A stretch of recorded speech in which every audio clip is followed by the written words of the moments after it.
Beaucoup de patients qui arrivent en retard avec cette maladie, faute de connaissances. Cette cérémonie est la 39e en cycle doctoral et la 5e en master. Éducation toujours, un collège annexe à l'UTT dans le département de la Bouinza. L'établissement a accueilli plus de 300 élèves pour sa première année et vient de pallier l'épineuses question des effectifs pléthoriques. C'est Jean-Luc Moutou qui a procédé à son inauguration. Le ministre en charge de l'enseignement primaire et secondaire a également reçu les doléances des enseignants du lycée. Jean Bat.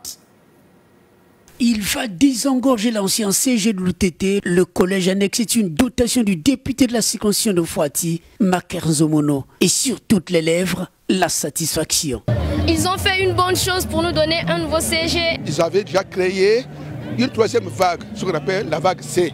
La vague C qui consiste généralement à former des enfants sans avenir. Ils sont donc très ravis pour cette œuvre. Ce sentiment est aussi celui de cette enseignante. Je ne peux que me réjouir de ce qui vient de se passer dans l'UTT. Nous avions besoin d'enseignants, que ce soit au primaire comme au collège.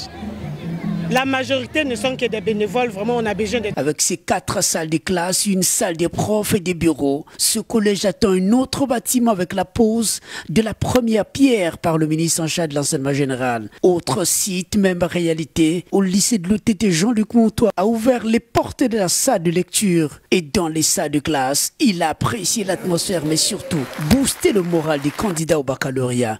Déficits enseignants et une inquiétude maintes fois soulevée. Comme ici dans cette salle du lycée de l'UTT avec des enseignants. La préoccupation est largement partagée par le ministre qui mise sur le quota accordé chaque année à son département.